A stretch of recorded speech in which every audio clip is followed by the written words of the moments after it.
Hello out there, internet people. This is Scott Welsh, and it's Thursday, which means we get together to talk about beating the market and automated strategies and all sorts of trading related items. This week, we're coming to you once again, not in front of a live studio audience, but maybe we'll change that in the future. I've heard of something called Facebook Live. Maybe we could do something like that. But until those days, we're going to come to you as always in the same format as usual on Thursdays and get you the video that you've come to expect and demand. We're going to make this week one more time. We're going to make the unbeatable case for trend following. We've talked about it before, but we're going to finish it once and for all. We're going to talk about how trend following is so much superior to every other form of trading. And by the end of today, after all we've talked about, you will no longer wish to argue with me ever again. We're going to give you some examples of peak performance of trend following, and also that it lasts. And we're going to bring up some contenders, and we're going to find out if other contenders can truly challenge trend following. I think you know how that's going to turn out badly for them. But before we talk about something as being the greatest, if we're going to have any sort of conviction, we have to have some sort of parameters on what greatness is. Now, people think things are great when they're moved by something spectacular. You're watching an athlete and had the most amazing game you've ever seen, or you own a stock and it's risen 100% in a month, or you own Bitcoin and your Bitcoin went up 20% in a month, and well, Bitcoin users will probably think 20% in a month, that's a boring bad month. 20%, are you kidding me? But anyway, as we sit here right now, Bitcoin just went over 15,000. We'll come back to this video in the future and wonder, whoa, that was amazing, or it's at 100,000 now, wasn't that quaint?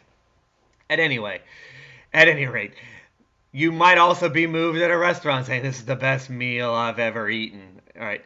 All examples of something spectacular leaving an impression. And in the moment tremendousness can make us have a knee-jerk proclamation. This is the greatest. But is it really?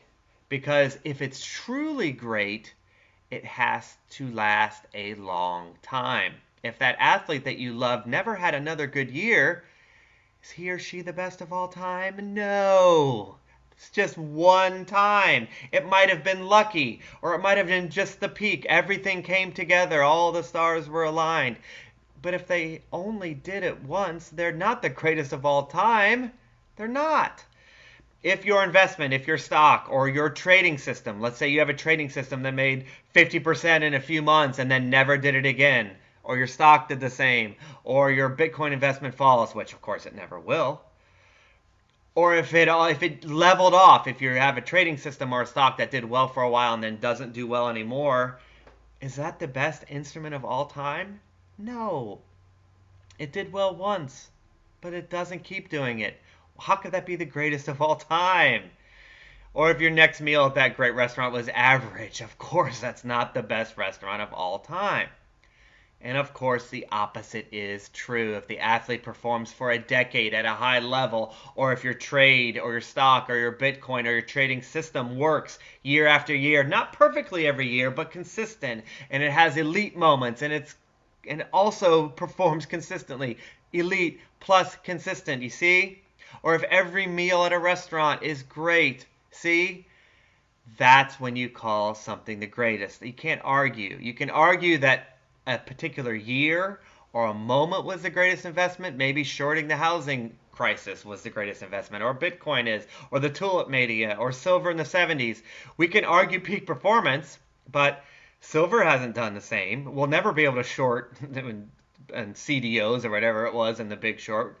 Right? So it can't be the greatest of all time if you can't do it today and it's not repeatable. So, are you with me? If we're going to call a trading system the greatest, it has to do great and it has to last. Well, trend following has done both. It's been incredible in the short-term moment. I gave 10 examples yesterday of trend followers making over 50% in a single year.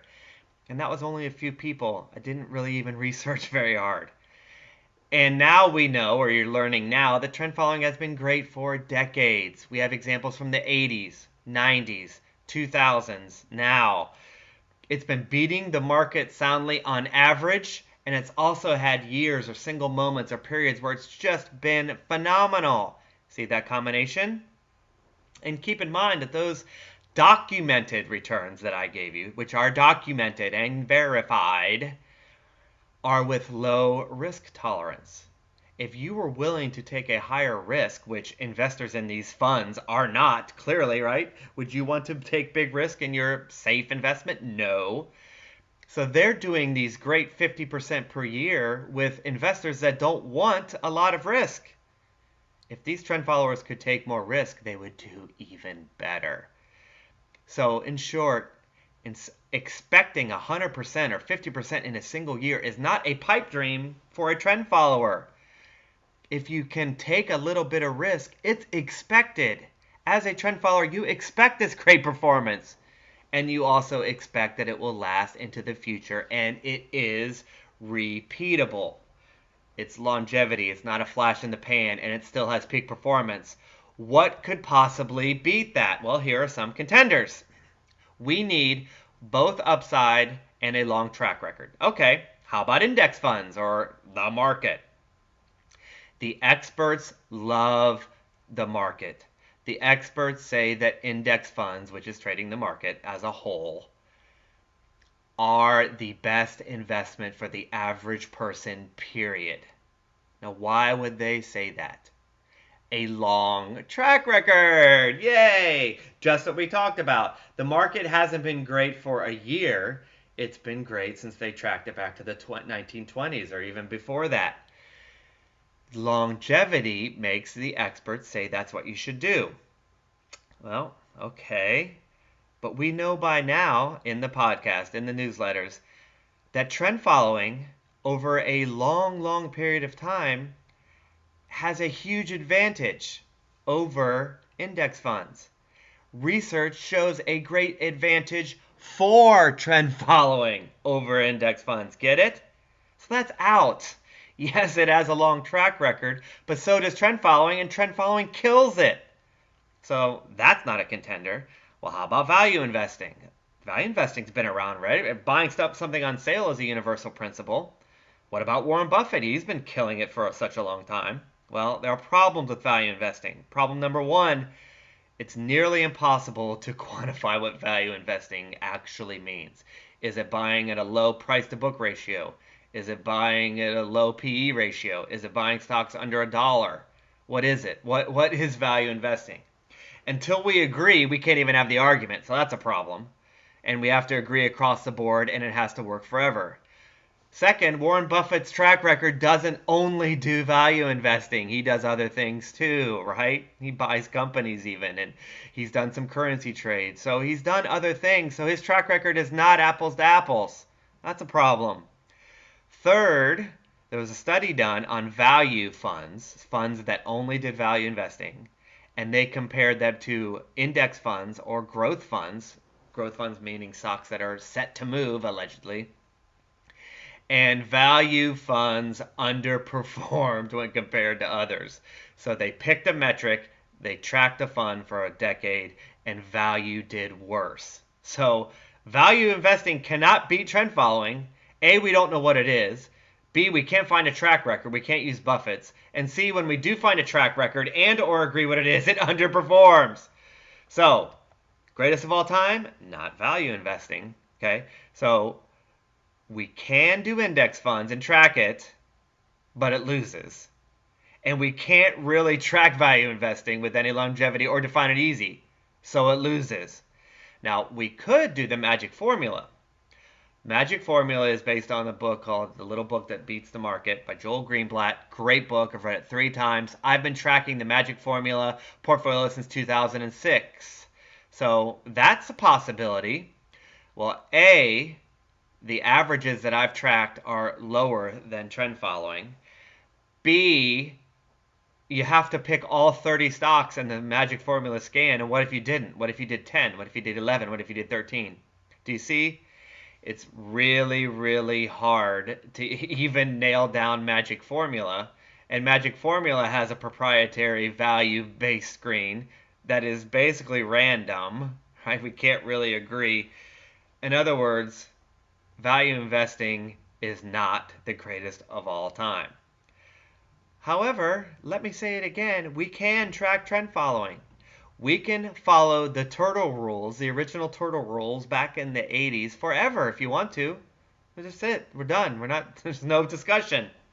Or we can follow simple moving average crosses rules like 50 when the 50 crosses the 200. That's a trend following technique. Remember we've talked about, or you're learning for the first time, that anything that follows a trend that gets you involved when the trend happens is trend following. The two major ways are moving average crosses and breakouts, right? We've mentioned that before. Or, as the academicians have done, you can follow trends by doing something this easy. Look at the past 12 months and say, did this market go up? So let's say you're looking at whatever, a commodity, and you say, okay, price January 1, price December. Is December higher? Then for 1 year, we're going long. We're going up. And at the end of 12 months, you look at it. Did it go up again? Yes. Then we go long again, another 12 months. Or if it's gone down in 12 months, we go short for the next year. That's how they did their research going back hundreds of years. And it's very simple. It's momentum based. It's following the trend of the last year. Trend is up. I'm going to follow that. I'm going to go long again. Either way, if you pick any of these trend following methods, they are simple and they are trackable and we can get data, right? So these other strategies can't even do that. And then they don't perform as well even when we try to track it. Are there any other systems? We've knocked those out. Are there any other systems that might be better? Well, value or indexing, those are gone. How about Elliott Wave? People love Elliott Wave and allegedly have made a lot of money. I don't mean allegedly negatively. I don't know the returns of Elliott Wave followers, but honestly, good luck quantifying. I've looked at Elliott Wave. I have no idea. I have no idea how to count the waves. All right, so how do we quantify that and then track it over 100 years? That's a problem.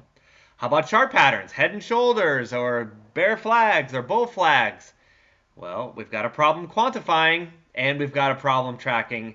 We can't do really either one. So we can't say that's the best of all time unless it's just an opinion. I want facts. What about indicator trading? I love indicator trading, meaning you have a stochastics. When the stochastics goes over bought, we sell, and if it goes oversold, we buy, or vice versa. In other words, using an indicator to make all of our trades. Well, that is quantifiable. That is trackable. So that is definitely in the mix for the greatest strategy of all time. But the oldest one that I know of, I think stochastics / RSI, I think they were both made in the 80s or around 1980. So that's decent amount, but that's not hundreds of years. And we don't really have data with indicators on them going back that far. I've tracked indicator trading back 13, 14 years. That's not as far as trend following. So if the returns in indicator trading, because they're quantifiable, if they beat trend following, they don't have the longevity. So we will need another 10, 20, 30, 40, 50 years of indicator trading to prove that. So I can't make the case that indicator trading, yes, in the short term, it might be better than trend following, might, but we don't have the longevity. How about day trading systems? Well, I've built some day trading systems 5 years ago. We were here on Thursdays for robot trading.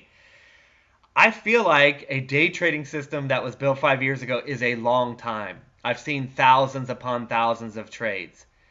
And yet it's still nothing compared to trend following. I mean, it's just not. Now, if you said, okay, well, if I've seen 10,000 trades and we're looking at a daily chart of trend following, 100 years might be the same amount of trades. So you can make the argument that way.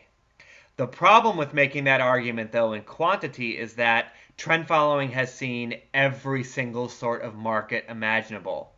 Day trading systems in the last 5 years or a little bit longer have not. Day trading systems, even in the last 10 years, have not seen what trend following has seen.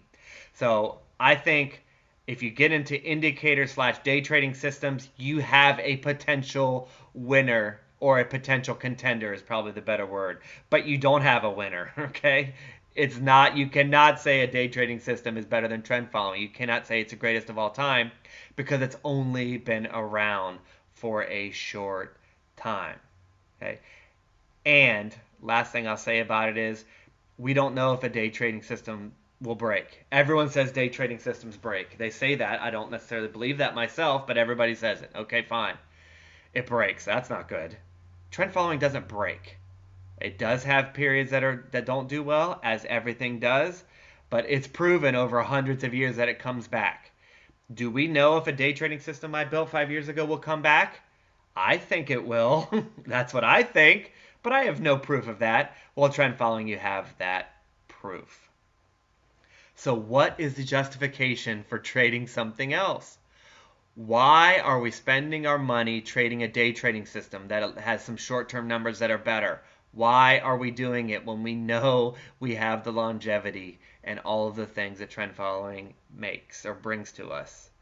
It's tough, right? It's a tough decision. That's why I'm spending so much time talking about trend following. It's something that you need to seriously consider. The bottom line is, if you're looking for something that will have that great year and has been around seemingly forever, there is no trading system that beats trend following. There's nothing. Nothing I've found, and I don't think there's any argument that can be made. If you can make it, make it. Email me. Let me know. I'd love to hear about it. That being said, trend following as a whole is the best. But there are different forms. I've mentioned a couple of them, a few of them. You would need to pick one, right? So that's the first step. And then you have to settle on how best to trade it. For example, if you're going to use a moving average crossover, well, what numbers are you going to use? That's a problem. But once you settle on that, I'm going to use the turtle rules, or I'm going to modify the turtle rules a little bit, or I'm going to modify the moving averages. I'm going to use 40 and 150 rather than 50 and 200. Once you settle on it and you stick to it, then trend following can start doing its magic. But obviously, if you tweak it and screw around, then as any trading system, it won't work. But we know that trend following, in all of its forms, as long as you stick to your guns, has proven to work over hundreds of years of research. So choose a method and then stick to it. It's hard to argue that there's anything else that's better. That's a previous slide, which I don't know why we went back to that. Here are your latest updates. The trend following course is now available. It came out December 4th. Pick that up at any time or check it out. Season 1 of the podcast has been released. It's out there. It's Beating the Market Podcast on iTunes. You can also find it on SoundCloud under the same name. We're over 960 on YouTube now. It's been great being with you as always. I didn't cry. I wasn't heckled. That is always a plus. I'll be back again next week with another video. See you.